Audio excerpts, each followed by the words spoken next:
जागत जोत सतगुरु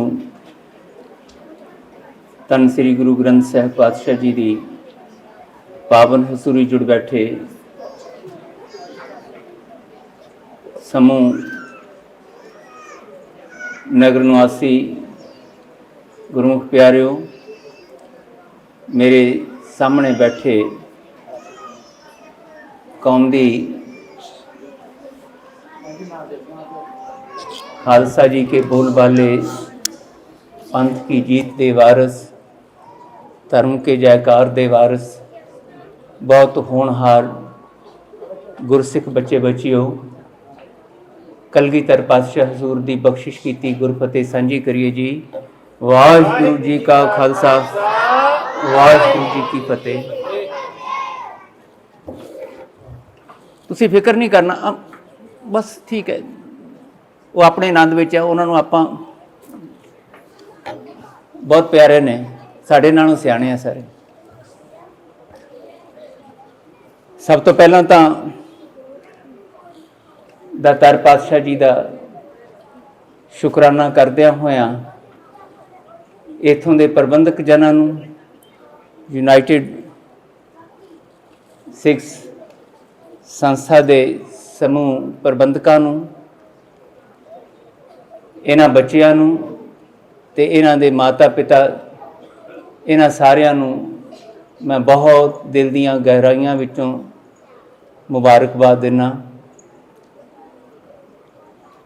ते तुहाडे विच कुछ समा बतीत करन दा मैनूं सुभाग बख्शिश होया ते मैं अपने आप नूं भी धन भागी समझदा।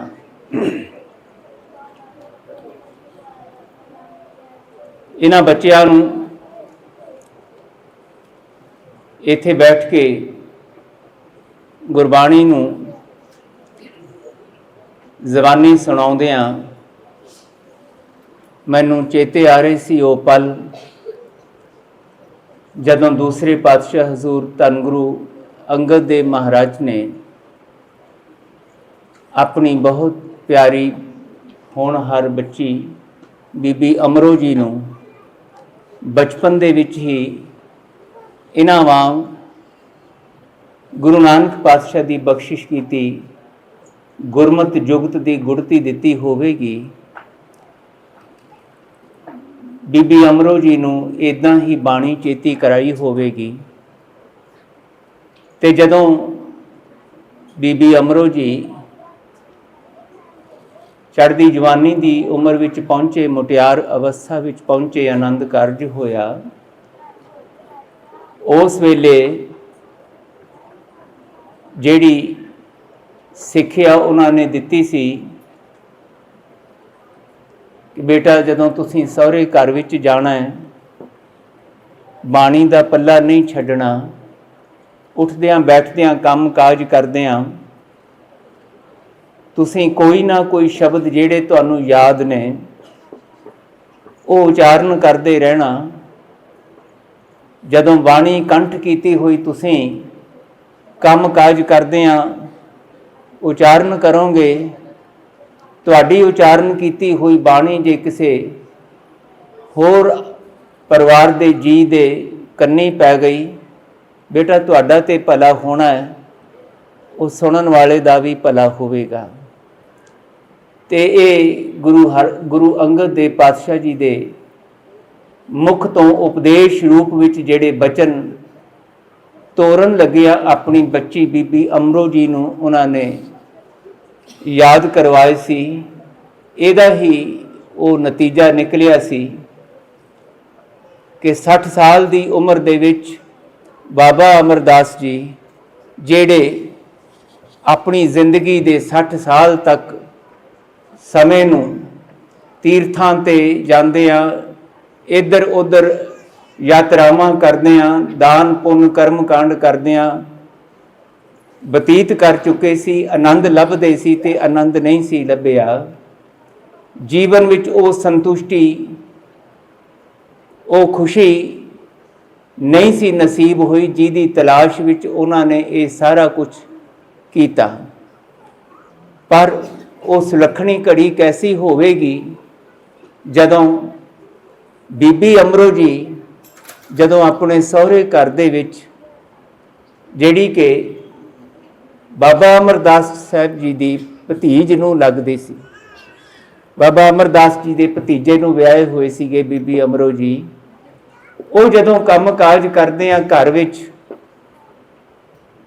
ਬਾਣੀ ਜਿਹੜੀ ਕੰਠ ਕੀਤੀ ਹੋਈ ਸੀ ਉਹ ਉਚਾਰਦੇ ਰਹਿੰਦੇ ਸੀ। ਤੇ ਇੱਕ ਦਿਨ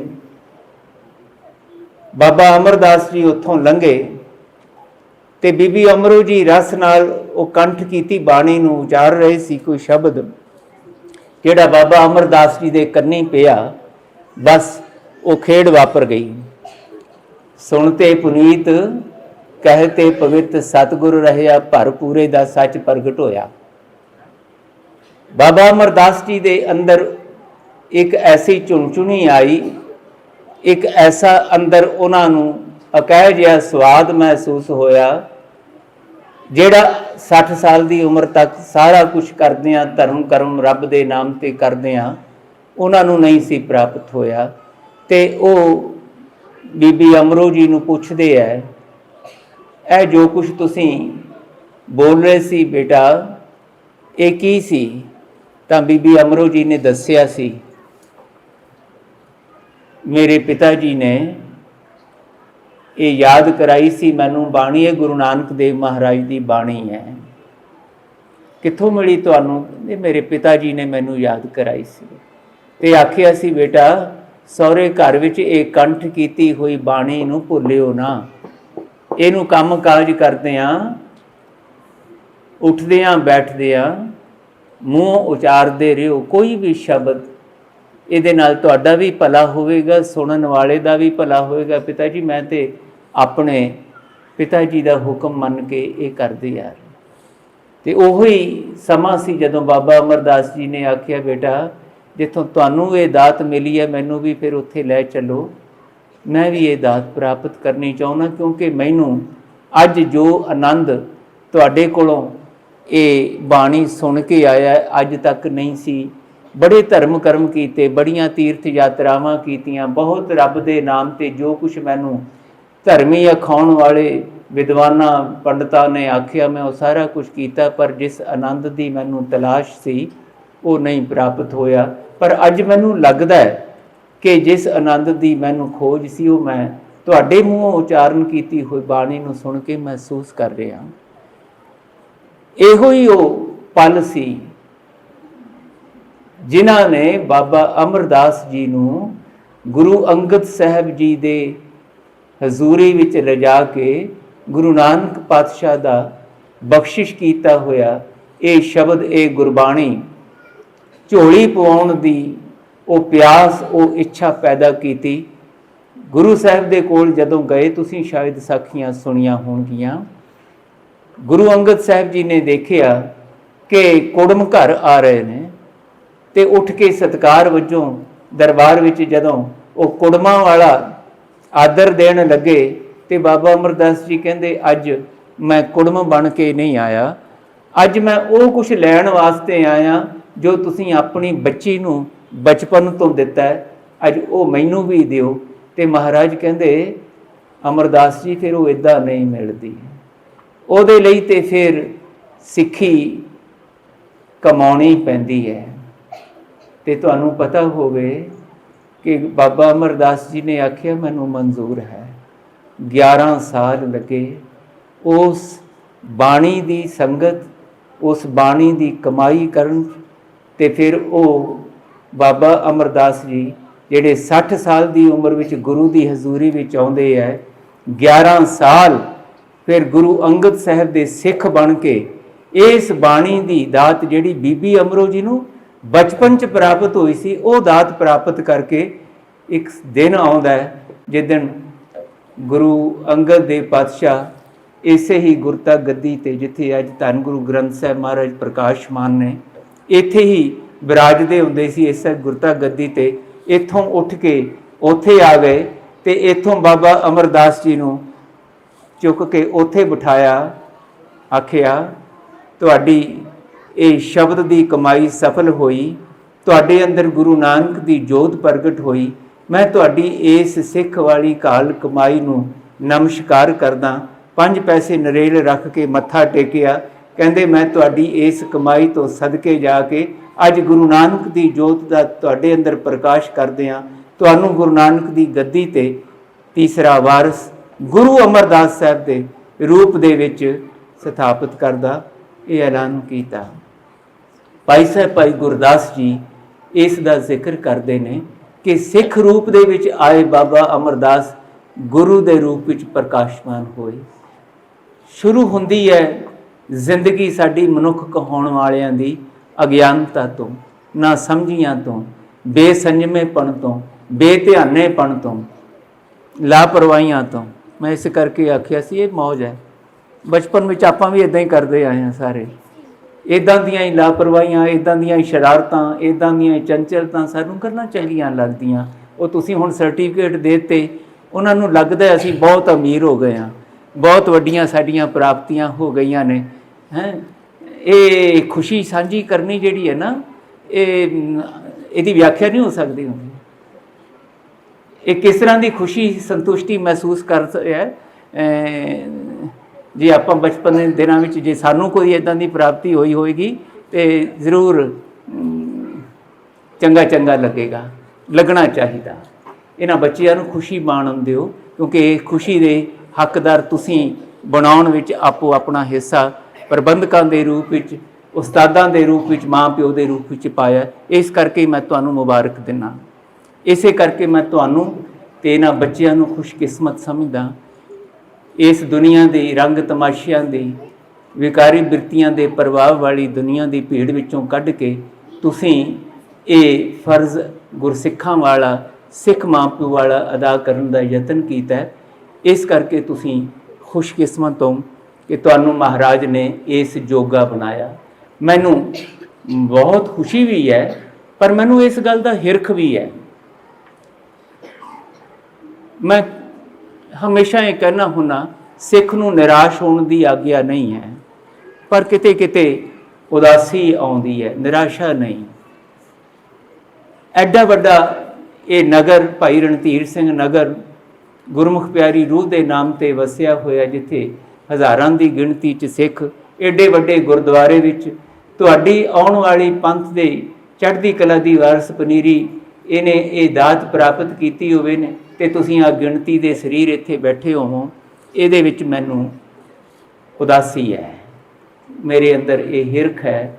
ਅੱਜ ਮੈਂ ਚਾਹੁੰਦਾ ਸੀ ਇਹ ਗੁਰਦੁਆਰੇ ਵਿੱਚ ਤਿਲ ਰੱਖਣ ਦੀ ਜਗ੍ਹਾ ਨਾ ਹੁੰਦੀ, ਇੱਥੇ ਗੁਰੂ ਕੇ ਸਿੱਖ ਇਹਨਾਂ ਬੱਚਿਆਂ ਦੀ ਇਹ ਪ੍ਰਾਪਤੀ ਨੂੰ ਆਪ ਦਰਸ਼ਕ ਬਣ ਕੇ, ਸਿੱਖ ਬਣ ਕੇ ਦੇਖਦੇ ਕਿ ਅਸੀਂ ਜੋ ਕੁਝ ਨਹੀਂ ਪ੍ਰਾਪਤ ਕਰ ਸਕੇ, ਜੇ ਇਹਨਾਂ ਨੇ ਪ੍ਰਾਪਤ ਕੀਤਾ ਤਾਂ ਫਿਰ ਇਹਨਾਂ ਦੀ ਕਾਲ ਕਮਾਈ ਨੂੰ ਨਮੋ ਕਰਨੀ ਬਣਦੀ ਸੀ। ਪਰ ਇੱਥੇ ਨਹੀਂ, ਕੋਈ ਲੀਡਰ ਆ ਜਾਂਦਾ, ਕੋਈ ਰਾਜਨੀਤਿਕ ਬੰਦਾ ਆ ਜਾਂਦਾ, ਕੋਈ ਵੱਡਾ ਅਮੀਰ ਵਜ਼ੀਰ ਆ ਜਾਂਦਾ ਤੇ ਅਸੀਂ ਫੋਟੋਆਂ ਖਿਚਾਉਣ ਵਾਸਤੇ, ਹਾਰ ਪਾਉਣ ਵਾਸਤੇ ਇੱਕ ਦੂਜੇ ਨੂੰ ਧੱਕੇ ਮਾਰ ਕੇ ਵੀ ਅੱਗੇ ਹੋ ਜਾਂਦੇ। ਪਰ ਇਹਨਾਂ ਬੱਚਿਆਂ ਦੀ ਹੌਸਲਾ ਅਫਜ਼ਾਈ ਵਾਸਤੇ ਅਸੀਂ ਰੁਝੇਵਿਆਂ 'ਚੋਂ ਸਮਾਂ ਨਹੀਂ ਕੱਢ ਸਕੇ। ਇਹ ਮੈਨੂੰ ਕਹਿ ਲੈਣ ਦਿਓ ਕਿ ਇਹ ਸਾਡੀ ਸਿੱਖ ਦੇ ਰੂਪ ਵਿੱਚ ਮਾਨਸਿਕ ਗਰੀਬੀ ਦਾ, ਲਾਪਰਵਾਹੀ ਦਾ, ਬੇਸੰਜਮੇਪਣ ਦਾ, ਬੇਧਿਆਨੇਪਣ ਦਾ ਪ੍ਰਮਾਣ ਹੈ। ਨਹੀਂ ਹੋਣਾ ਚਾਹੀਦਾ ਇਸ ਤਰ੍ਹਾਂ। ਇਹ ਬਹੁਤ ਸ਼ਿੱਦਤ ਨਾਲ ਭਾਵੇਂ ਜਿੱਦਾਂ ਵੀ ਹੁੰਦਾ ਪ੍ਰੇਰਨਾ ਦੇ ਦੇ ਕੇ ਇੱਥੇ ਲਿਆਉਂਦੇ ਸਾਰੇ ਗੁਰਸਿੱਖਾਂ ਨੂੰ। ਫਿਰ ਮੈਨੂੰ ਲੱਗਦਾ ਕਿ ਸਾਡੇ ਅੰਦਰ ਉਹ ਜਿਹੜੀ ਅਰਦਾਸ ਸਾਡੇ ਵੱਲੋਂ ਸਾਰੇ ਪ੍ਰਤੀਨਿਧ ਬਣ ਕੇ ਭਾਈ ਸਾਹਿਬ ਕਰਦੇ ਨੇ, ਪ੍ਰਥਮੇ ਸਰਬੱਤ ਖਾਲਸਾ ਜੀ ਕੀ ਅਰਦਾਸ ਹੈ ਜੀ, ਸਰਬੱਤ ਖਾਲਸਾ ਜੀ ਕੋ ਵਾਹਿਗੁਰੂ ਵਾਹਿਗੁਰੂ ਵਾਹਿਗੁਰੂ ਚਿਤ ਆਵੈ, ਚਿਤ ਆਵਨ ਕਾ ਸਦਕਾ ਸਰਬ ਸੁਖ ਹੋਵੇ। ਇਹ ਸਰਬ ਸੁਖ ਅਸੀਂ ਆਪਣੇ ਬੱਚਿਆਂ ਦੀ, ਆਪਣੀ ਔਲਾਦ ਦੀ ਲੱਭਦੇ ਹਾਂ। ਤੇ ਨਾਮ ਚਿਤ ਆਵੈ ਦੀ ਗੱਲ, ਜੇ ਅੱਜ ਨਾਮ ਚਿਤ ਆਉਣ ਲੱਗਿਆ ਤੇ ਨਾਮ ਚਿਤ ਆਉਣ ਦਾ ਸਦਕਾ ਸਰਬ ਸੁਖ, ਤੇ ਫਿਰ ਜੇ ਨਾਮ ਚਿਤ ਆਉਣ ਵਾਲੇ ਪਾਸੇ ਬੱਚੇ ਤੁਰੇ ਹੈ ਤੇ ਜਿਹੜੀ ਫਿਰ ਸਾਡੇ ਵੱਲੋਂ ਭਾਈ ਸਾਹਿਬ ਜੀ ਅਰਦਾਸ ਕਰਦੇ, ਅੱਜ ਜੇ ਅਰਦਾਸ ਉਹ ਸੱਚ ਹੁੰਦੀ ਲੱਗੀ ਤੇ ਫਿਰ ਉਹਦੇ ਵਿੱਚ ਅਸੀਂ ਸ਼ਾਮਲ ਵੀ ਨਹੀਂ ਹੋ ਸਕਦੇ। ਇਹ ਆਪਣੇ ਆਪ ਦੇ ਵਿੱਚ ਸਾਡੇ ਬੇਧਿਆਨੇਪਣ ਦੀ, ਲਾਪਰਵਾਹੀ ਦੀ ਮਿਸਾਲ ਹੈ। ਮਹਾਰਾਜ ਕਿਰਪਾ ਕਰਨ। ਇਹ ਯੂਨਾਈਟਿਡ ਸਿੱਖ ਦੇ ਸੇਵਕਾਂ ਵੱਲੋਂ ਕੀਤਾ ਹੋਇਆ ਉਦਮ ਅੱਜ ਪ੍ਰਬੰਧਕ ਇੱਥੇ ਆਏ ਨੇ, ਇਹ ਵੀ ਮੈਨੂੰ ਆਪਣੇ ਆਪ 'ਚ ਮੁਬਾਰਕ ਗੱਲ ਲੱਗਦੀ ਹੈ।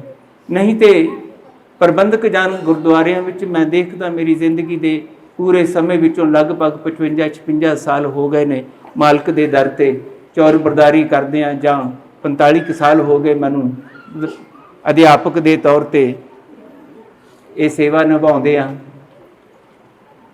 ਨਹੀਂ ਦੇਖਦਾ ਮੈਂ ਪ੍ਰਬੰਧਕਾਂ ਨੂੰ, ਭਾਈ ਸਾਹਿਬ ਕਰਨ ਸੇਵਾਵਾਂ, ਰਾਗੀ ਸਿੰਘ ਕਰਨ ਸੇਵਾਵਾਂ, ਅਸੀਂ ਹੁਣ ਗੋਲਕ ਸੰਭਾਲੀਏ, ਅਸੀਂ ਹੋਰ ਕੰਮ ਕਰੀਏ, ਪ੍ਰਧਾਨਗੀਆਂ ਸਕੱਤਰੀਆਂ ਪਿੱਛੇ ਧੜੇ ਬਣਾਈਏ ਕਿ ਜਾਂ ਹੁਣ ਅਸੀਂ ਗੁਰਦੁਆਰੇ ਵਿੱਚ ਆਈਏ। ਇਹ ਸਭ ਕੁਛ ਇੱਦਾਂ ਚੱਲਦਾ। ਜਿਹੜਾ ਬਾਣੀ ਦਾ ਸੱਚ ਫਿਰ ਇੱਦਾਂ ਹੀ ਪ੍ਰਗਟ ਹੁੰਦਾ ਹੈ। ਟੇਢੀ ਪਾਗ ਟੇਢੇ ਚਲੇ ਲਾਗੇ ਵੀਰੇ ਖਾਨ, ਭਾਵ ਭਗਤ ਸੰਗ ਕਾਜ ਨਾ ਕਛੂ ਹੈ ਮੇਰੋ ਕਾਮ ਦੀਵਾਨ। ਅਸੀਂ ਹੁਣ ਪ੍ਰਬੰਧ ਚਲਾਈਏ ਕਿ ਬਾਣੀ ਪੜ੍ਹੀਏ ਸੁਣੀਏ? ਇਹ ਭਾਈ ਸਾਹਿਬ ਕਾਹਦੇ ਵਾਸਤੇ ਰੱਖੇ ਹੈ? ਖੈਰ, ਫਿਰ ਵੀ ਇਹ ਪ੍ਰਬੰਧਕ ਇੱਥੇ ਆਏ ਨੇ, ਇਹਨਾਂ ਨੇ ਆਪਣੀ ਜ਼ਿੰਮੇਵਾਰੀ ਦਾ ਅਹਿਸਾਸ ਕੀਤਾ, ਮੁਬਾਰਕ ਹੈ।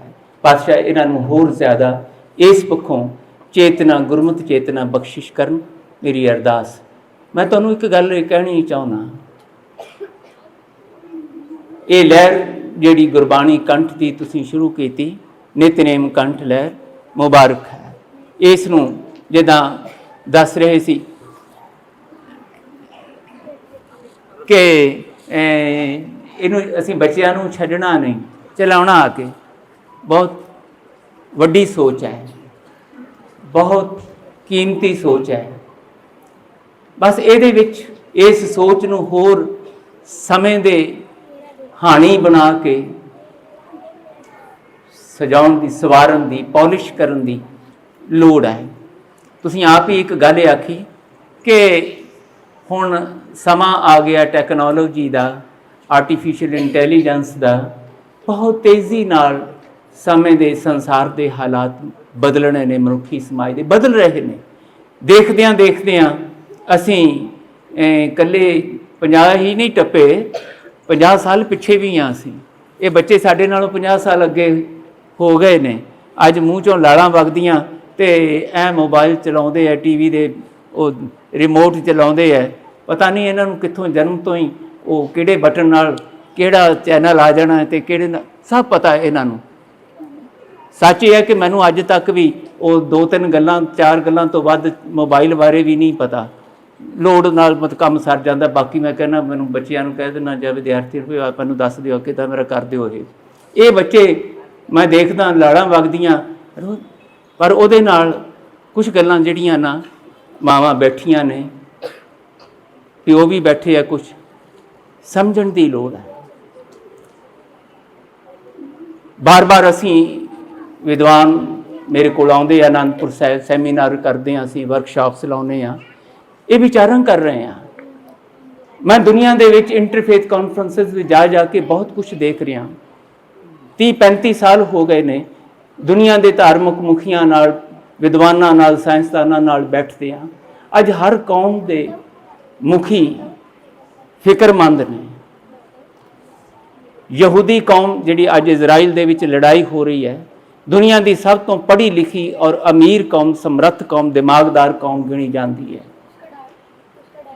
ਉਹਨਾਂ ਦੀ ਜਿਊਸ਼ ਕਾਂਗਰਸ ਜਿਹੜੀ ਸਭ ਤੋਂ ਉਹਨਾਂ ਦੀ ਜ਼ਿੰਮੇਵਾਰ ਸੁਪਰੀਮ ਕੌਂਸਲ ਹੈ, ਯਹੂਦੀ ਕੌਮ ਦੀ, ਉਹਦੇ ਵਾਈਸ ਪ੍ਰੈਜ਼ੀਡੈਂਟ ਡਾਕਟਰ ਆਰਥਰ ਹੈਟਜ਼ਬਰਗ ਮੇਰੇ ਪਰਮ ਮਿੱਤਰਾਂ 'ਚੋਂ ਰਹੇ। ਅਸੀਂ ਇੱਕ ਦਿਨ ਬੈਠੇ, ਸਾਡੀਆਂ ਗੱਲਾਂ ਚੱਲੀਆਂ। ਉਹ ਮੈਨੂੰ ਕਹਿੰਦੇ ਭਈ ਸਾਨੂੰ ਆਪਣੀ ਕੌਮ ਦਾ, ਬਹੁਤ ਬੱਚਿਆਂ ਦਾ, ਜਵਾਨੀ ਦਾ ਫਿਕਰ ਪੈ ਰਿਹਾ। ਮੈਂ ਹੈਰਾਨ ਹੋ ਗਿਆ ਭਈ ਇਹ ਤੇ ਦੁਨੀਆ ਦੀ ਸਭ ਤੋਂ ਅਮੀਰ ਕੌਮ, ਸਭ ਤੋਂ ਪੜ੍ਹੀ ਲਿਖੀ ਕੌਮ, ਸਭ ਦੁਨੀਆ ਦੇ ਵਿੱਚ ਨੋਬਲ ਪ੍ਰਾਈਜ਼ ਇਹਨਾਂ ਕੋਲ ਸਭ ਤੋਂ ਜ਼ਿਆਦਾ, ਇਹ ਕੀ ਕਹਿ ਰਹੇ ਨੇ? ਮੈਂ ਕਿਹਾ ਭਈ ਡਾਕਟਰ ਹੈਟਜ਼ਬਰਗ, ਇਹ ਕਿਉਂ, ਤੁਸੀਂ ਇਸ ਤਰ੍ਹਾਂ ਕਿਉਂ ਕਹਿ ਰਹੇ? ਉਹ ਕਹਿੰਦੇ ਅਸਲ ਵਿੱਚ ਨਾ ਸਾਡੇ ਬੱਚੇ ਪਤਾ ਨਹੀਂ ਕੀ ਹੋ ਗਿਆ, ਭਾਸ਼ਾ ਵੀ ਛੱਡੀ ਜਾ ਰਹੇ ਆ। ਸਾਡੀ ਹੀਬਰੂ ਭਾਸ਼ਾ ਉਹਨਾਂ ਦੀ ਮਾਤ ਭਾਸ਼ਾ ਹੈ, ਸਾਡੀ ਭਾਸ਼ਾ ਵੀ ਛੱਡੀ ਜਾ ਰਹੇ ਆ। ਸਾਡੇ ਬੱਚੇ ਮਾਨਤਾਵਾਂ ਵੀ ਛੱਡੀ ਜਾ ਰਹੇ ਆ, ਧਾਰਮਿਕ ਮਰਿਆਦਾਵਾਂ ਵੀ ਛੱਡੀ ਜਾ ਰਹੇ। ਸਾਨੂੰ ਬੜਾ ਇਸ ਗੱਲ ਦਾ ਫਿਕਰ ਪਈ, ਜੇ ਸਾਡਾ ਸੱਭਿਆਚਾਰ, ਸਾਡੀ ਭਾਸ਼ਾ, ਸਾਡੇ ਸੰਸਕਾਰ ਹੀ ਬੱਚੇ ਸਾਡੇ ਛੱਡ ਗਏ, ਸਾਡੀ ਉਹ ਜਿਹੜੀ ਜੱਦੀ ਪੁਸ਼ਤੀ ਚਲੀ ਆ ਰਹੀ, ਉਹ ਸਮਝਦਾਰੀ ਹੈ, ਉਹਨਾਂ ਬੱਚਿਆਂ 'ਚੋਂ ਗਵਾ ਜਾਣ। ਫਿਰ ਮੈਂ, ਤੁਸੀਂ ਕੀ ਸੋਚਦੇ ਹੋ? ਕਹਿੰਦੇ ਬਸ ਇਹੀ ਵਿਚਾਰ ਅੱਜ ਸਾਡੇ 'ਚ ਚੱਲ ਰਹੀ ਹੈ ਕਿ ਬੱਚਿਆਂ ਨੂੰ ਸਮੇਂ ਦਾ ਹਾਣੀ ਬਣਾਉਂਦਿਆਂ फिर इन्हां विच धार्मिक जिहड़े संस्कार ने वो इन्हां दी मानसिकता दे मुताबक इन्हां दे ईडीएम दे विच इन्हां दे अंदर किवें इंजैक्ट करने, ਇੱਥੇ फर्क है बस ਜਿਹੜਾ ਅੱਜ ਸਾਨੂੰ ਸਮਝਣ ਦੀ ਲੋੜ ਹੈ। ਤੇ ਅੱਜ ਸਾਡੀਆਂ ਵਿਚਾਰਾਂ ਉੱਥੇ ਅਸੀਂ ਬੈਠਦੇ ਹਾਂ, ਵਿਦਵਾਨ ਜਦੋਂ ਮੇਰੇ ਕੋਲ ਆਉਂਦੇ ਨੇ, ਤੇ ਕਰਨਾ ਕੀ ਹੈ ਜੇ ਆਰਟੀਫਿਸ਼ੀਅਲ ਇੰਟੈਲੀਜੈਂਸ ਆ ਰਹੀ ਹੈ ਜਿਸ ਦਾ ਫਿਕਰ ਸਾਰੇ ਸੰਸਾਰ ਦੇ ਸਿਆਣੇ ਵਿਦਵਾਨ ਵਿਚਾਰਵਾਨਾਂ ਨੂੰ ਪਿਆ ਹੋਇਆ ਕਿ ਇਸ ਨੇ ਬੰਦੇ ਨੂੰ ਗੁਲਾਮ ਬਣਾ ਕੇ ਰੋਬੋਟਿਕ ਸਿਸਟਮ ਦੇ ਨਾਲ ਆਪਣੇ ਅਧੀਨ ਕਰ ਲੈਣਾ ਹੈ। ਬੰਦੇ ਦੀ ਵੈਲਿਊ ਜਿਹੜੀ ਹੈ ਉਹ ਮਸ਼ੀਨ ਨਾਲੋਂ, ਰੋਬੋਟ ਨਾਲੋਂ ਘਟ ਜਾਣੀ ਹੈ। ਮਸ਼ੀਨ ਨੇ ਇਹਨੂੰ ਆਪਣੀ ਮਰਜ਼ੀ ਨਾਲ ਚਲਾਉਣਾ ਹੈ। ਰਿਸ਼ਤਿਆਂ ਦੀ ਸੁਚਮਤਾ ਗਵਾਚ ਜਾਣੀ ਹੈ ਕਿਉਂਕਿ ਬੰਦੇ ਨੂੰ ਔਰਤ ਦੀ ਲੋੜ ਨਹੀਂ ਮਹਿਸੂਸ ਹੋਣੀ, ਔਰਤ ਨੂੰ ਬੰਦੇ ਦੀ ਲੋੜ ਮਹਿਸੂਸ ਨਹੀਂ ਹੋਣੀ। ਰੋਬੋਟ ਨਾਲ ਹੀ ਇਹ ਰਿਸ਼ਤੇ ਜਿਹੜੇ ਨੇ ਉਹ ਚਲਾਉਣ ਦੇ ਲਈ ਇਹ ਚੱਲ ਰਿਹਾ। ਉਸ ਵੇਲੇ ਕੀ ਬਣੇਗਾ ਕਿ ਸਾਨੂੰ ਗੁਰੂ ਕੇ ਸਿੱਖਾਂ ਨੂੰ, ਜਿਵੇਂ ਮੈਂ ਸ਼ੁਰੂ 'ਚ ਆਖਿਆ, ਨਿਰਾਸ਼ ਹੋਣ ਦੀ ਆਗਿਆ ਨਹੀਂ।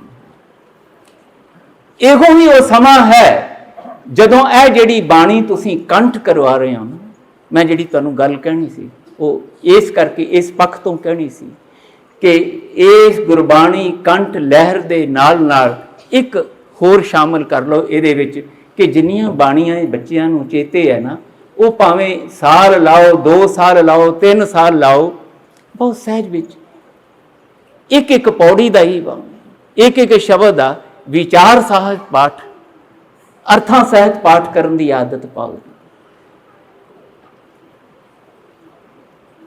ਪੂਰੇ ਸਾਲ ਦੇ ਵਿੱਚ ਭਾਵੇਂ ਜਪਜੀ ਸਾਹਿਬ ਦੇ ਹੀ ਅਰਥ ਇਹ ਸਮਝਣ। ਤੁਸੀਂ ਗੱਲ ਕੀਤੀ ਵਿਗਿਆਨ ਦੀ ਕਿ ਬੱਚਿਆਂ ਨੇ, ਰਿਆੜਕੀ ਦੇ ਸਕੂਲ ਵਾਲਿਆਂ ਨੇ ਟੈਗ ਲਾ ਲਏ ਕਿ ਅਸੀਂ ਸਾਇੰਸਦਾਨ ਬਣਨਾ ਹੈ, ਅਸੀਂ ਆਹ ਬਣਨਾ ਹੈ, ਉਹ ਬਣਨਾ ਹੈ।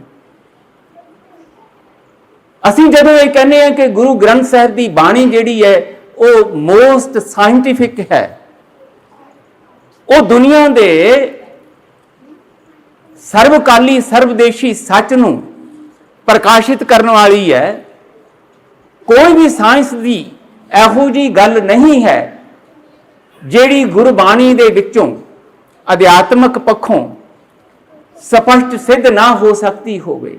ਸਾਇੰਸ ਅਜੇ ਬਹੁਤ ਛੋਟੀ ਹੈ ਕਿਉਂਕਿ ਸਾਇੰਸ ਦੇ ਵਿੱਚ ਜਿਹੜੇ ਕੰਮ ਕਰਨ ਵਾਲੇ ਸਾਇੰਸਦਾਨ ਨੇ ਇਹਨਾਂ ਬੱਚਿਆਂ ਨੂੰ ਅੱਜ ਨਹੀਂ ਸਮਝ ਆਈ ਤੇ ਬੈਠੇ ਨੇ। ਮੈਂ ਬਿਲਕੁਲ ਬੇਫਿਕਰ ਹਾਂ ਇਹਨਾਂ ਬੱਚਿਆਂ ਦੇ ਪੱਖੋਂ। ਮੈਨੂੰ ਪਤਾ ਇਹ ਬਾਣੀ ਦਾ ਜਾਦੂ ਸਿਰ ਚੜ੍ਹ ਕੇ ਬੋਲਣਾ ਹੈ ਆਉਣ ਵਾਲੇ ਸਮੇਂ 'ਚ। ਇਹਨਾਂ ਵਿੱਚੋਂ ਜਿਸ ਦਿਨ ਵੀ ਬਾਣੀ ਦੀ ਕੋਈ ਤੁਕ, ਗੁਰਬਾਣੀ ਦਾ ਕੋਈ ਸ਼ਬਦ ਜਿਹੜਾ ਇਹਨਾਂ ਨੇ ਕੰਠ ਕੀਤਾ, ਜਿਸ ਦਿਨ ਕਿਤੇ ਇਹਨਾਂ ਨੂੰ ਵਿਚਾਰ ਕੇ ਪੜ੍ਹਨਾ ਆ ਗਿਆ, ਇਹਨਾਂ ਨੂੰ ਆਪਣੇ ਆਪ ਨਾਲ ਵੀ ਗੱਲਾਂ ਕਰਨੀਆਂ ਆ ਜਾਣਗੀਆਂ, ਗੁਰੂ ਨਾਲ ਵੀ ਗੱਲਾਂ ਕਰਨੀਆਂ ਆ ਜਾਣਗੀਆਂ, ਵਾਹਿਗੁਰੂ ਜੀ ਨਾਲ ਵੀ ਗੱਲਾਂ ਕਰਨੀਆਂ ਆ ਜਾਣੀਆਂ।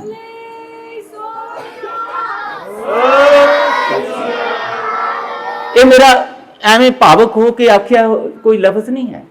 ਮੈਨੂੰ ਇਹਦੇ ਬਾਰੇ ਕੋਈ ਭਰਮ ਭੁਲੇਖਾ ਨਹੀਂ। ਇਹ ਸ਼ਬਦ ਦਾ ਜਾਦੂ ਹੈ, ਸਿਰ ਚੜ੍ਹ ਕੇ ਬੋਲਦਾ। ਮੈਂ ਗੁਰੂ ਦੀ ਹਜ਼ੂਰੀ ਵਿੱਚ ਗੁਰੂ ਦਾ ਨਿਮਾਣਾ ਜਾਂ ਸੇਵਕ ਹੋਣ ਦੇ ਨਾਤੇ ਆਪਣੇ ਜੀਵਨ ਦੇ ਵਿੱਚ ਜੋ ਅਨੁਭਵ ਕੀਤੇ ਨੇ ਮੈਂ ਉਹ ਦੱਸ ਰਿਹਾ।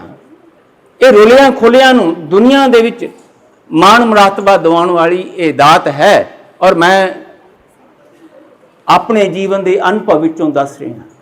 ਹਮ ਰੁਲਤੇ ਫਿਰਤੇ ਕੋਈ ਬਾਤ ਨਾ ਪੁੱਛਤਾ, ਗੁਰ ਸਤਿਗੁਰ ਸੰਗ ਕੀਰੇ ਹਮ ਥਾਪੇ ਦਾ ਸੱਚ ਪ੍ਰਗਟ ਹੁੰਦਾ। ਲੋੜ ਸਿਰਫ ਇੰਨੀ ਕੁ ਗੱਲ ਦੀ ਹੁੰਦੀ ਹੈ ਕਿ ਜੇ ਇਹ ਬਾਣੀ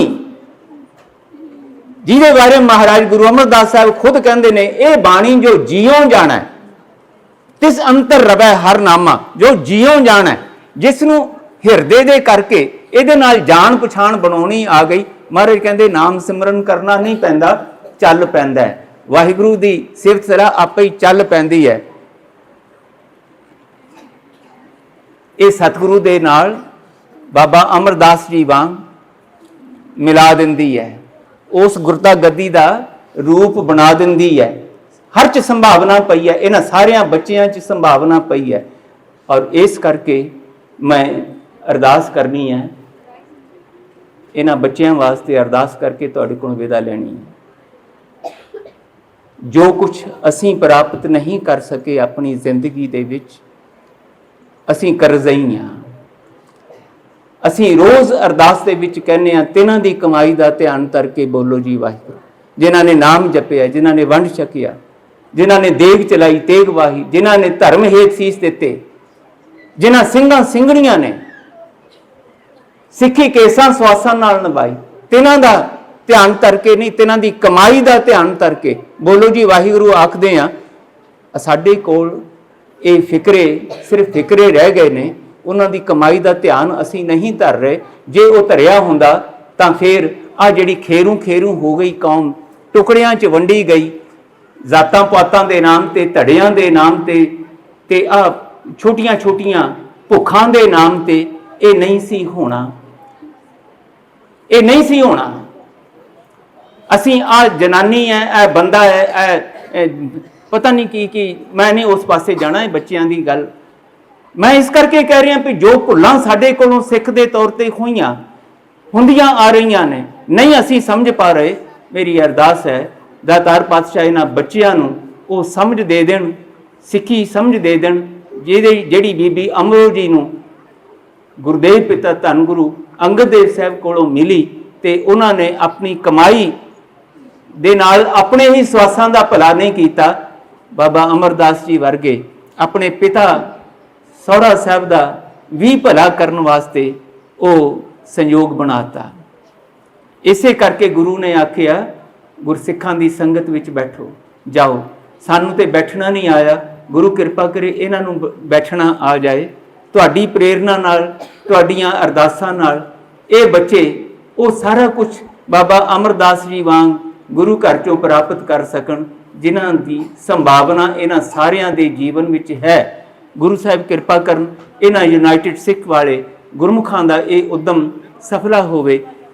ਇੱਕ ਇਹ ਬੇਨਤੀ ਮੇਰੀ ਕਿ ਇਹਨਾਂ ਨੂੰ ਜਿਹੜੀ ਬਾਣੀ ਕੰਠ ਕਰਾਈ, ਉਸ ਬਾਣੀ ਨੂੰ ਵਿਚਾਰ ਸਹਿਤ ਕਿਵੇਂ ਪੜ੍ਹਨਾ ਹੈ, ਉਹਦੀ ਤਿਆਰੀ, ਉਹਦਾ ਸਿਲੇਬਸ, ਭਾਵੇਂ ਤੁਸੀਂ ਕਿਹਾ ਇੱਥੇ ਕਿ ਅਸੀਂ ਛੱਡਣਾ ਨਹੀਂ ਇਹਨਾਂ ਨੂੰ, ਜੇ ਤੁਸੀਂ ਅਪਣਾ ਕੇ ਰੱਖਣਾ ਹੈ ਤੇ ਫਿਰ ਬਾਣੀ ਦੀ ਵਿਚਾਰ ਦੇ ਸਿੱਖ ਇਹਨਾਂ ਨੂੰ ਬਣਾਉਣ ਵਾਲੇ ਪਾਸੇ ਤੁਰੀਏ। ਕਿਉਂਕਿ ਜਿਹੜੀਆਂ ਅੱਜ ਵਿਗਿਆਨ ਦੇ ਵਿੱਚ, ਟੈਕਨੋਲੋਜੀ ਦੇ ਵਿੱਚ ਨਵੀਆਂ ਗੱਲਾਂ ਆ ਰਹੀਆਂ, ਤੁਸੀਂ ਨਾਸਾ ਲੈ ਕੇ ਜਾਣਾ ਇਹਨਾਂ ਨੂੰ, ਤੁਸੀਂ ਕਿਤੇ ਹੋਰ ਲੈ ਕੇ ਜਾਣਾ, ਸਾਇੰਸ ਸਿਟੀ ਲੈ ਕੇ ਜਾਣਾ, ਉੱਥੇ ਜੋ ਕੁਛ ਉਹ ਕਾਢਾਂ ਕੱਢੀਆਂ ਹੋਈਆਂ ਨੇ ਉਹ ਬੰਦਿਆਂ ਨੇ ਕੱਢੀਆਂ ਨੇ, ਤੇ ਬੰਦਿਆਂ ਦੀ ਸੋਚ ਸੀਮਤ ਹੈ। ਪਰ ਗੁਰੂ ਦੀ ਜਿਹੜੀ ਸੋਚ ਹੈ ਨਾ, ਉਹ ਬ੍ਰਹਮੰਡੀ ਹੈ, ਉਹ ਸਰਵਕਾਲੀ, ਉਹ ਸਰਵਦੇਸ਼ੀ ਹੈ। ਅੱਜ ਜੇ ਗੈਲੈਕਸੀਜ਼ ਦੀ ਗੱਲ, ਸੋ ਮੈਨੀ ਪਲੈਨਟਸ ਦੀ ਗੱਲ, ਅਨਲਿਮਿਟਿਡ ਯੂਨੀਵਰਸ ਦੀ ਗੱਲ ਚੱਲ ਰਹੀ ਹੈ ਤੇ ਉਹ ਟੈਲੀਸਕੋਪਿਕ ਸਿਸਟਮ ਨਾਲ ਕਰ ਰਹੇ ਨੇ। ਪਰ ਗੁਰੂ ਨਾਨਕ ਸਾਹਿਬ ਕੋਲ ਕੋਈ ਟੈਲੀਸਕੋਪ ਨਹੀਂ ਹੈ। ਪਰ ਜੇ ਉਹ ਕਹਿ ਰਹੇ ਨੇ ਕਿ ਪਾਤਾਲਾਂ ਪਾਤਾਲ ਲੱਖ ਆਗਾਸਾਂ ਆਗਾਸ, ਜੀ ਉਹ ਕਹਿ ਰਹੇ ਨੇ ਕੋਟ ਬ੍ਰਹਮੰਡ ਕੋ ਠਾਕੁਰ ਸੁਆਮੀ ਸਰਬ ਜੀਆਂ ਕਾ ਦਾਤਾ ਰੇ, ਜੇ ਉਹਨਾਂ ਨੂੰ ਪਤਾ ਹੈ ਕਿ ਇਹ ਬ੍ਰਹਮੰਡ ਜਿਹੜਾ ਹੈ ਉਹ ਅਸੀਮ ਹੈ ਤੇ ਉਹ ਐਵੇਂ ਕਿਤੋਂ ਸੁਣਾ ਕੇ ਨਹੀਂ ਗੱਲ ਕਰ ਰਹੇ। ਉਹਨਾਂ ਦੇ ਕੋਲ ਕੋਈ ਲੈਬ ਨਹੀਂ ਹੈ, ਉਹਨਾਂ ਦੇ ਕੋਲ ਇੱਕ ਦਿਵ ਦ੍ਰਿਸ਼ਟੀ ਹੈ। ਇੱਥੇ ਬੱਚਿਆਂ ਨੇ ਪੜ੍ਹਿਆ ਨਾ, ਕਹੇ ਨਾਨਕ ਇਹ ਨੇਤਰ ਅੰਧ ਸੇ ਸਤਿਗੁਰ ਮਿਲਿਆ, ਦਿਵ ਦ੍ਰਿਸ਼ਟ ਹੋਈ। ਉਹ ਦਿਵ ਦ੍ਰਿਸ਼ਟੀ ਹੈ ਜਿਹਦੇ ਨਾਲ ਉਹ ਇਸ ਅਸੀਮ ਬ੍ਰਹਮੰਡ ਦੇ ਘਟਦੇ ਆਕਾਰ, ਵੱਧਦੇ ਆਕਾਰ, ਗੈਲੈਕਸੀਜ਼ ਨਵੀਆਂ ਬਣਦੀਆਂ ਨੇ, ਸਟਾਰ ਨਵੇਂ ਬਣਦੇ ਆ, ਟੁੱਟਦੇ ਆ, ਇਹ ਟੁੱਟ ਭੱਜ ਹੁੰਦੀ ਹੈ। ਇਹ ਵਾਹਿਗੁਰੂ ਜੀ ਦਾ ਉਪਜਨ ਬਿਨਸਣ ਦਾ ਹੁਕਮ ਜਿਹੜਾ ਹੈ ਇਸ ਯੂਨੀਵਰਸ ਦੇ ਵਿੱਚ ਚੱਲ ਰਿਹਾ ਹੈ, ਸਾਇੰਸ ਤੇ ਟੈਲੀਸਕੋਪਿਕ ਸਿਸਟਮ ਨਾਲ।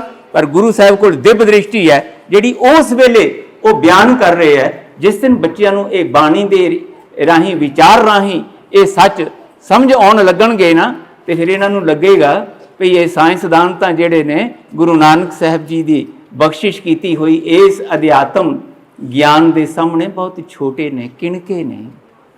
ਔਰ ਇਸ ਵੇਲੇ ਵਿਗਿਆਨ ਇਸ ਪਾਸੇ ਤੁਰਿਆ ਹੈ। ਅਜੇ ਤੱਕ ਤੇ ਵੰਡੀਆਂ ਵਿੱਚ ਨਜ਼ਰ ਆਉਂਦਾ ਸੀ ਨਾ ਵੀ ਧਰਮ ਦਾ ਤੇ ਵਿਗਿਆਨ ਦਾ ਕੋਈ ਸੰਬੰਧ ਨਹੀਂ, ਪਰ ਸੱਚ ਇਹ ਹੈ ਕਿ ਅੱਜ ਵਿਗਿਆਨ ਦੇ ਖੇਤਰ ਵਿੱਚ ਕੰਮ ਕਰਨ ਵਾਲੇ ਇਸ ਗੱਲ ਤੇ ਆ ਕੇ ਖੜਨੇ ਸ਼ੁਰੂ ਹੋ ਗਏ ਨੇ। ਆ ਕੇ ਸਾਡੀ ਸਾਇੰਸ, ਸਾਡੀ ਸੋਚ ਵਿੱਚੋਂ ਨਿਕਲੀਆਂ ਹੋਈਆਂ ਖੋਜਾਂ ਜਿਹੜੀਆਂ ਨੇ ਉਹ ਉਹਨਾਂ ਦੀ ਸੀਮਾ ਆਉਂਦੀ ਹੈ, ਅਧਿਆਤਮ ਦੀ ਉਸ ਤੋਂ ਅੱਗੇ ਗੱਲ ਸ਼ੁਰੂ ਹੁੰਦੀ ਹੈ। ਉਹ ਇਸ ਗੱਲ ਦੇ ਕਾਇਲ ਹੋਣੇ ਸ਼ੁਰੂ ਹੋ ਗਏ ਨੇ, ਕਿਉਂਕਿ ਜਿੰਨੀਆਂ ਵੀ ਕਾਢਾਂ ਉਹਨਾਂ ਨੇ ਕੱਢੀਆਂ ਅਗਲੀਆਂ ਆਉਣ ਵਾਲੀਆਂ ਪੀੜ੍ਹੀਆਂ ਉਹਨਾਂ ਨੂੰ ਕੱਟ ਰਹੀਆਂ ਨੇ। ਅੱਜ ਡਾਰਵਿਨ ਦੀ ਜਿਹੜੀ ਥਿਊਰੀ ਆਫ ਐਵੋਲੂਸ਼ਨ ਉਹ ਕੱਟੀ ਗਈ। ਅੱਜ ਗ੍ਰੈਵਿਟੀ ਦੀ ਜਿਹੜੀ ਗ੍ਰੈਵਿਟੇਸ਼ਨ ਦੀ ਗੱਲ ਵੀ ਹੈ ਉਹ ਵੀ ਵੱਖਰੇ ਰੂਪ 'ਚ ਆ ਗਈ। ਇਲੈਕਟ੍ਰੋਨਿਕ ਜਿਹੜੇ ਪਰਮਾਣੂ ਦੀ ਐਟਮ ਦੀ ਗੱਲ ਜਿਹੜੀ ਚੱਲੀ ਉਹ ਵੀ ਬਹੁਤ ਹੋਰ ਮਾਈਕਰੋਸਕੋਪਿਕ ਢੰਗ ਨਾਲ ਵਿਗਿਆਨੀ ਬਿਆਨ ਕਰਨ ਲੱਗ ਗਏ। ਜਿਹੜਾ ਅਧਿਆਤਮ ਹੈ ਨਾ ਉਹ ਇੱਕ ਤੋਂ ਸ਼ੁਰੂ ਹੋ ਕੇ ਇੱਕ ਓਂਕਾਰ ਤੋਂ ਸ਼ੁਰੂ ਹੋ ਕੇ ਫਿਰ ਵਿਆਖਿਆ ਕਰਦਾ ਹੈ। ਜਿਹੜੇ ਸਾਇੰਸ ਦੇ ਲੋਕ ਨੇ ਉਹ 2 ਦੂਣੀ 4 ਦੇ ਫਾਰਮੂਲਿਆਂ ਤੋਂ ਟੁਕੜਿਆਂ ਤੋਂ ਸ਼ੁਰੂ ਕਰਕੇ ਫਿਰ ਅਸੀਮ ਵੱਲ ਚੱਲਦੇ ਹੈ। ਇਹੀ ਅਧਿਆਤਮ ਦੀ ਸਭ ਤੋਂ ਵੱਡੀ ਮਹਾਨਤਾ ਜਿਹੜੀ ਅਸੀਂ ਇਹਨਾਂ ਬੱਚਿਆਂ ਨੂੰ ਦੱਸਣੀ ਹੈ ਕਿ ਕਿਸੇ ਵੀ ਖੇਤਰ 'ਚ ਜਾਓ, ਸਾਇੰਸ ਦੇ ਕਿਸੇ ਖੇਤਰ 'ਚ ਜਾਓ, ਫਿਜ਼ਿਕਸ 'ਚ ਜਾਓ, ਕੈਮਿਸਟਰੀ 'ਚ ਜਾਓ, ਤੁਸੀਂ ਐਸਟ੍ਰੋਨੋਮੀ 'ਚ ਜਾਓ, ਕਿਸੇ ਪਾਸੇ ਜਾਓ, ਕੋਈ ਵੀ ਪੱਖ ਜਿਹੜਾ ਹੈ ਉਹ ਮਨੁੱਖੀ ਦਿਮਾਗ ਵਿੱਚੋਂ ਆਇਆ ਹੋਇਆ, ਜਿਹੜਾ ਮਨੁੱਖੀ ਦਿਮਾਗ ਵਾਹਿਗੁਰੂ ਜੀ ਨੇ ਬਖਸ਼ਿਸ਼ ਕੀਤਾ ਹੈ। ਪਰ ਸਾਇੰਸਦਾਨਾਂ ਕੋਲ ਸੀਮਤ ਸੋਚ ਹੈ, ਅਧਿਆਤਮਵਾਦੀਆਂ ਕੋਲ ਉਹ ਅਸੀਮ ਦਾ ਗਿਆਨ ਹੈ। ਪਹਿਲਾਂ ਇਹ ਅਗਿਆਨ ਤੋਂ ਸ਼ੁਰੂ ਹੋਇਆ, ਗਿਆਨ ਵਿੱਚ ਆਇਆ, ਪਰ ਗਿਆਨ ਤੋਂ ਅੱਗੇ ਬ੍ਰਹਮ ਗਿਆਨ ਤੱਕ ਇਹ ਯਾਤਰਾ ਹੈ ਜਿਹੜੀ ਇਹਨਾਂ ਬੱਚਿਆਂ ਨੂੰ ਅਸੀਂ ਕਰਵਾਉਣੀ ਹੈ। ਅਗਿਆਨ ਤੋਂ ਅਸੀਂ ਸ਼ੁਰੂ ਹੋਏ। ਪਾਤਸ਼ਾਹ ਨੇ ਬਚਨ ਕੀਤਾ ਹੈ ਬਾਣੀ ਦੇ ਵਿੱਚ, ਮੇਰੇ ਰਾਮ ਹਮ ਬਾਰਕ ਹਰ ਪ੍ਰਭ ਕੇ ਹੈ ਇਹ ਆਣੇ। ਆਪਾਂ ਟੋਕਦੇ ਆ ਇਹਨਾਂ ਨੂੰ, ਇਹ ਨਾ ਕਰੋ, ਉਹ ਨਾ ਕਰੋ, ਇਹ ਨਾ ਕਰੋ। ਅਸੀਂ ਸਮਝਦੇ ਹਾਂ ਵੀ ਬੱਚੇ ਜਿਹੜੇ ਨੇ ਨਾ ਸਮਝ ਅਸੀਂ ਸਿਆਣੇ ਹੋ ਗਏ। ਮਹਾਰਾਜ ਕਹਿੰਦੇ ਨਹੀਂ, ਤੁਸੀਂ ਉਮਰ ਕਰਕੇ ਵੱਡੇ ਹੋ ਗਏ ਹੋ, ਵੱਡੇ ਨਹੀਂ ਹੋਏ, ਛੋਟੇ ਹੋ ਗਏ ਹੋ। ਤੁਹਾਨੂੰ ਨਹੀਂ ਪਤਾ, ਤੁਸੀਂ ਕਹਿੰਦੇ ਹੋ ਅਸੀਂ ਵੱਡੇ ਹੋ ਗਏ ਹਾਂ। ਨਹੀਂ, ਵੱਡੇ ਨਹੀਂ ਹੋਏ, ਛੋਟੇ ਹੋ ਰਹੇ ਹੋ, ਘਟਦੀ ਜਾ ਰਹੀ ਹੈ। ਮਹਾਰਾਜ ਕਹਿੰਦੇ ਗੱਲ ਤੁਹਾਡੇ ਜੀਵਨ ਦੀ, ਕਿਉਂਕਿ ਲੇਖੇ ਵਿੱਚ ਨੇ ਅਹਿਸਾਸ, ਹੁਣ ਛੋਟੇ ਹੁੰਦੇ ਜਾ ਰਹੇ ਹੋ। ਇਹ ਬੱਚੇ ਜਿਸ ਸਮਝ ਦੇ ਵਿੱਚ ਤੁਸੀਂ ਜੀ ਰਹੇ ਹੋ, ਮਹਾਰਾਜ ਕਹਿੰਦੇ ਇਹ ਵੀ ਉੱਥੇ ਹੀ ਨੇ। ਉਹ ਇਆਣਾਪਣ ਕਿਸੇ ਹੋਰ ਰੂਪ ਵਿੱਚ ਤੁਸੀਂ ਕਰ ਰਹੇ ਹੋ, ਇਹਨਾਂ ਵਿੱਚ ਇਆਣਾਪਣ ਕਿਸੇ ਹੋਰ ਰੂਪ ਦੇ ਵਿੱਚ ਹੈ। ਫਰਕ ਇੱਥੇ ਹੈ ਅਸੀਂ ਕਪਟੀ ਹੋ ਗਏ ਹਾਂ, ਆਪਣੇ ਇਆਣੇਪਣ ਨੂੰ ਛੁਪਾਉਣ ਦਾ ਯਤਨ ਕਰਦੇ ਹਾਂ। ਇਹ ਇੱਥੇ ਬੈਠੇ ਆ ਪ੍ਰਗਟ ਕਰੀ ਜਾਂਦੇ, ਹੱਸੀ ਜਾਂਦੇ, ਕਰੀ, ਇਹਨਾਂ ਨੂੰ ਕੋਈ ਪਰਵਾਹ ਨਹੀਂ ਇਸ ਗੱਲ। ਸਾਨੂੰ ਹੈ ਵੀ ਉਹ ਜੇ ਇਹ ਨਾ ਕੀਤਾ ਤੇ ਇੱਥੇ ਕੀ ਲੋਕੀ ਕੀ ਕਹਿਣਗੇ। ਅਸੀਂ ਚਾਹੁੰਦੇ ਹੋਏ ਵੀ ਉੱਦਾਂ ਹੱਸਦੇ ਨਹੀਂ। ਹਾਲਾਂਕਿ ਇੱਥੇ ਵੀ ਸਾਨੂੰ ਦਿਮਾਗ ਸਾਡਾ ਚੱਲਦਾ ਹੈ, ਮੈਂ ਸਿੱਧੀਆਂ ਗੱਲਾਂ ਇੱਥੇ ਕਹਿਣਾ ਪੈਂਦਾ, ਚੁੱਪ ਦਾ ਦਾਨ ਬਖਸ਼ੋ ਜੀ, ਚੁੱਪ ਦਾ ਦਾਨ ਬਖਸ਼ੋ ਜੀ। ਸਾਨੂੰ ਮਜਬੂਰਨ ਆਪਣੇ ਆਪ ਨੂੰ ਸ਼ਰਮੋ ਕੁਸ਼ਰਮੀ ਚੁੱਪ ਕਰਾਉਣਾ ਪੈਂਦਾ। ਇਹਨਾਂ ਨੂੰ ਇਸ ਗੱਲ ਦੀ ਪਰਵਾਹ ਕੋਈ ਨਹੀਂ। ਸਾਨੂੰ ਉਹ ਕਪਟ ਨਾਲ ਆਪਣੇ ਆਪ ਨੂੰ ਕੰਟਰੋਲ 'ਚ ਕਰਨਾ ਪੈਂਦਾ। ਇਆਣਾਪਣ ਉਹੀ ਸਾਡੇ ਅੰਦਰ ਵੀ ਉਹੀ ਹੈ। ਨਿੰਦਿਆ ਚੁਗਲੀ ਸਾਨੂੰ ਵੀ ਇੱਥੇ ਆ ਕੇ ਵੀ ਧੜੇਬਾਜ਼ੀਆਂ ਕੁਛ ਨਹੀਂ ਛੱਡਦੇ, ਅਸੀਂ ਸਭ ਕੁਛ ਇੱਥੇ ਉੱਦਾਂ ਹੀ ਹੈ। ਤੇ ਇਹਨਾਂ ਨਾਲੋਂ ਵੱਧ ਇਆਣਾਪਣ ਸਾਡੇ ਅੰਦਰ ਹੈ। ਪਰ ਦਾਤਾਰ ਪਾਤਸ਼ਾਹ ਕਹਿੰਦੇ ਜਿੱਦਣ ਗੁਰਬਾਣੀ ਦੇ ਸਿੱਖ ਬਣਨਾ ਸ਼ੁਰੂ ਕਰੋਗੇ, ਇਸ ਸਿੱਖ ਵਾਲੀ ਮਾਨਸਿਕਤਾ ਵਿੱਚ ਜਿਉਣਾ ਸ਼ੁਰੂ ਕਰੋਗੇ, ਮੇਰੇ ਰਾਮ ਹਮ ਬਾਰਕ ਹਰ ਪ੍ਰਭ ਕੇ ਹੈ ਇਆਣੇ। ਧੰਨ ਧੰਨ ਗੁਰੂ ਸਤਿਗੁਰ ਪਾਂਧਾ, ਜਿਨ ਹਰ ਉਪਦੇਸ਼ ਦੇ ਕੀਏ ਸਿਆਣੇ। ਇਹ ਇਆਣੇਪਣ ਤੋਂ ਸਿਆਣੇਪਣ ਦੀ ਜਿਹੜੀ ਯਾਤਰਾ ਹੈ, ਇਹੀ ਸਿੱਖ ਦੀ ਯਾਤਰਾ ਹੈ। ਅਸੀਂ ਅਗਿਆਨੀ ਹਾਂ, ਹਮ ਅਗਿਆਨ ਅਲਪ ਮਤ ਥੋੜੀ, ਤੁਮ ਆਪਨ ਬਿਰਦ ਰਖਾਵੋ। ਮਹਾਰਾਜ ਕਹਿੰਦੇ ਆਓ ਮੇਰੇ ਕੋਲ ਬੈਠੋ, ਮੈਂ ਤੁਹਾਡੀ ਅਗਿਆਨਤਾ ਨੂੰ ਗਿਆਨ ਵਿੱਚ ਤੇ ਗਿਆਨ ਤੋਂ ਫਿਰ ਬ੍ਰਹਮ ਗਿਆਨ ਵਿੱਚ ਬਦਲਾਂ। ਇਹ ਬੱਚਿਆਂ ਨੂੰ ਅਸੀਂ ਗੁਰੂ ਦੀ ਮੱਤ ਦੇ ਇਸ ਸਫ਼ਰ ਦੇ ਪਾਂਧੀ ਬਣਾਉਣਾ, ਇਸ ਪਾਸੇ ਵੱਲ ਯਤਨ ਜਾਰੀ ਰਹਿਣ। ਇਹ ਬੱਚਿਆਂ ਨੇ ਅੱਜ ਬਾਣੀ ਕੰਠ ਕੀਤੀ, ਕੱਲ ਨੂੰ ਇਹ ਬੱਚੇ ਇਸ ਬਾਣੀ ਦੇ ਕੰਠ ਵਾਲੇ, ਮੈਨੂੰ ਖਿਮਾ ਕਰਨਾ, ਕੇਵਲ ਕਰਮਕਾਂਡੀ ਪਾਠ ਕਰਨ ਵਾਲੇ ਨਾ ਰਹਿਣ। ਇਹਨਾਂ ਨੂੰ ਵਿਚਰ ਰਸ ਪੀਜੈ। ਮਹਾਰਾਜ ਬਾਣੀ 'ਚ ਕਹਿੰਦੇ ਹੈ, ਵਿਵੇਕ ਬੁੱਧ ਇਸ ਜਗ ਮੈਂ ਨਿਰਮਲ, ਵਿਚਰ ਰਸ ਪੀਜੈ। ਵਿਚਾਰ ਕੇ ਇਹਨਾਂ ਨੂੰ ਰਸ ਪੀਣਾ ਆ ਜਾਏ। ਇੱਥੇ ਮੇਰੇ ਵੀਰ ਨੇ ਗੱਲ ਕੀਤੀ ਸੀ ਸਟੇਜ ਤੋਂ ਕਿ ਬੱਚਿਆਂ ਕੋਲੋਂ ਗਲਤੀਆਂ ਹੋਣਗੀਆਂ ਤੇ ਤੁਸੀਂ ਭਾਈ ਨਜ਼ਰ ਅੰਦਾਜ਼ ਕਰ ਦੇਣੀਆਂ। ਅਸੀਂ ਤੇ ਨਜ਼ਰ ਅੰਦਾਜ਼ ਕਰਦੇ ਹਾਂ, ਗੁਰੂ ਸਾਹਿਬ ਨਜ਼ਰ ਅੰਦਾਜ਼ ਨਹੀਂ ਕਰਦੇ।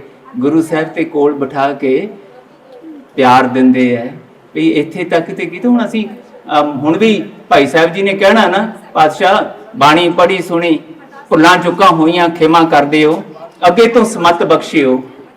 ਕਿਸ ਗੱਲ ਦਾ ਦਾਵਾ ਹੈ ਭਾਈ? ਮੈਂ ਕਿਉਂ ਕਹਿ ਰਹੀ ਹਾਂ ਬਾਣੀ ਵਿਚਾਰ ਕੇ ਪੜ੍ਹਨ ਦੀ ਗੱਲ? ਉਹ ਇਸ ਕਰਕੇ ਕਿ ਇੱਥੇ ਬਾਣੀ ਕੰਠ ਕੀਤੀ ਨਾ ਤੇ ਇਹਦੇ ਨਾਲ ਹੀ ਹੰਕਾਰ ਹੋ ਜਾਣਾ।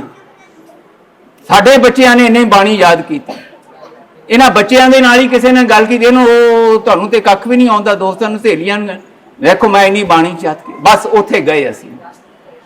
इस हंकार तो ये बच सकन, माँ प्यो बच सकन कि ये बाणी कंठ करके अगे बहुत पता नहीं की हो गया, नहीं सफर शुरू होया बख्शिश का पात्र बनने लई। ये समझ, ये एहसास, ये अनुभव तां होएगा जे ये बाणी दी विचार नाल सिख लैणगे। ये बाणी फिर इन्हां च हंकार नहीं आउण देगी। दूसरी गल, गलतियां होईयां, अज तमाशा ये बन गया एक कौड़ा सच कि असी ये बाणी जिहड़ी रस लैण वास्ते, आनंद लैण वास्ते सानू दित्ती गई, इस बाणी दे नाम ते असी झगड़े खड़े कर लए। मैं शुद्ध बाणी पढ़न वाला, मेरे नालों वध कोई बाणी शुद्ध नहीं पढ़, तू गलत पढ़ी, तेरा उच्चारण गलत, मेरा उच्चारण ठीक, इहदे नाम ते असी ज्यों आपस विच ही वंडियां पा रहे हैं। दुश्मनां वर्गा बेगानापन साडे च आ गया। ऐसा वाद विवाद छेड़िया, फतेह बुलाउणों भी गए, मरण मराउण तक।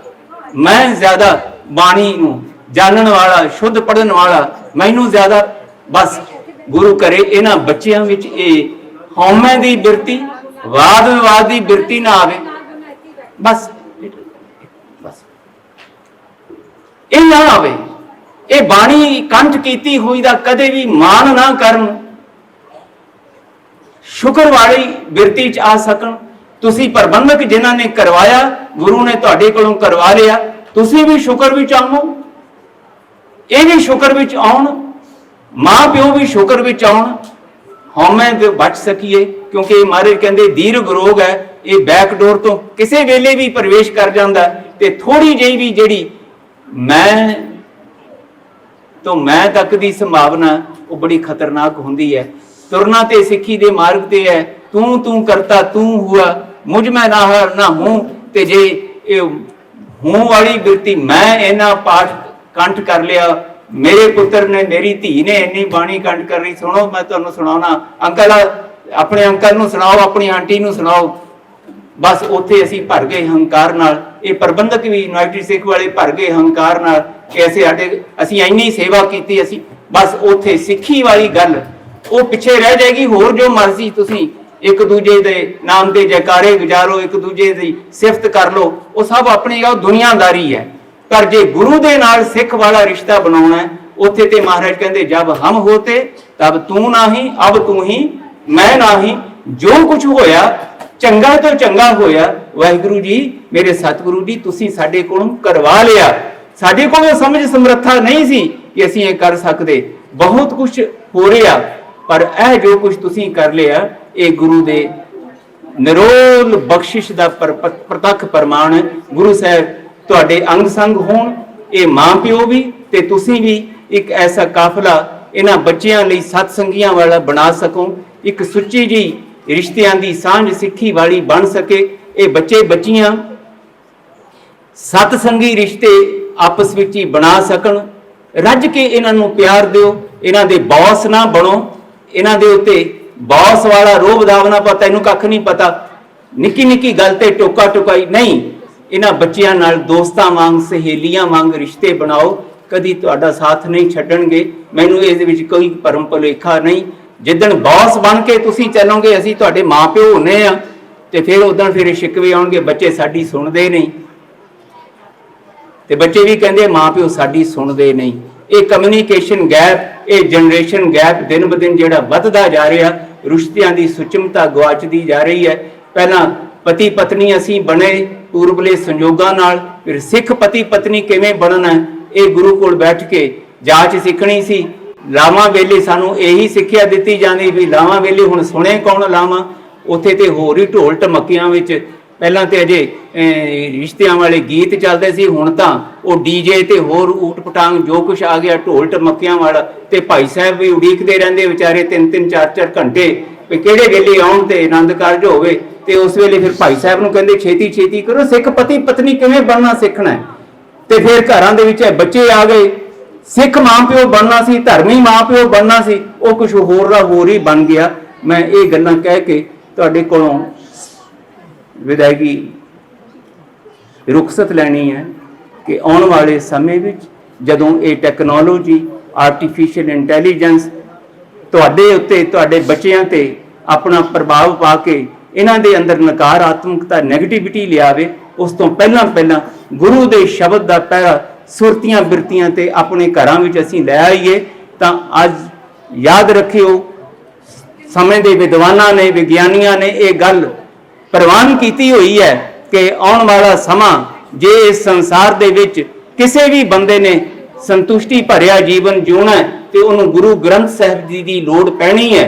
ਤੇ ਇਸ ਸੱਚ ਨੂੰ ਪ੍ਰਗਟ ਕਰਨ ਦੇ ਜ਼ਿੰਮੇਵਾਰ ਤੁਸੀਂ ਹੋਵੋਗੇ ਜੇ ਇਸ ਸ਼ਿੱਦਤ ਨਾਲ, ਇਸ ਉਮਾ ਉਤਸ਼ਾਹ ਨਾਲ ਚੱਲਦੇ ਰਹੋਗੇ। ਗੁਰੂ ਸਾਹਿਬ ਤੁਹਾਡੇ ਅੰਗ ਸੰਗ ਹੋਣ। ਤੁਸੀਂ ਇਸ ਸੁਭਾਗੇ ਸਮੇਂ ਤੇ ਦਾਸ ਨੂੰ ਯਾਦ ਕੀਤਾ, ਤੁਹਾਡਾ ਬਹੁਤ ਬਹੁਤ ਧੰਨਵਾਦ। ਮਹਾਰਾਜ ਸਮਝ, ਸਮਰੱਥਾ, ਸਰੀਰਕ ਤਨ ਮਨ ਦੀ ਅਰੋਗਤਾ ਇਹਨਾਂ ਬੱਚਿਆਂ ਨੂੰ, ਮਾਂ ਪਿਓ ਨੂੰ, ਪਰਿਵਾਰਾਂ ਨੂੰ, ਸਾਰਿਆਂ ਨੂੰ ਤੁਹਾਨੂੰ ਬਖਸ਼ਿਸ਼ ਕਰਨ। ਇਸ ਅਰਦਾਸ ਦੇ ਨਾਲ ਭੁੱਲਾਂ ਚੁੱਕਾਂ ਦੀ ਖਿਮਾ ਤੇ ਇੱਕ ਵਾਰੀ ਫੇਰ ਤੁਹਾਨੂੰ ਸਾਰਿਆਂ ਨੂੰ ਮੁਬਾਰਕ ਦਿੰਦਾ ਹੋਇਆ ਤੁਹਾਡੇ ਤੋਂ ਇਜਾਜ਼ਤ ਚਾਹੁੰਦਾ, ਖਿਮਾ ਕਰਨਾ। ਫਤਿਹ ਬੁਲਾਓ। ਵਾਹਿਗੁਰੂ ਜੀ ਕਾ ਖਾਲਸਾ, ਵਾਹਿਗੁਰੂ ਜੀ ਕੀ ਫਤਿਹ।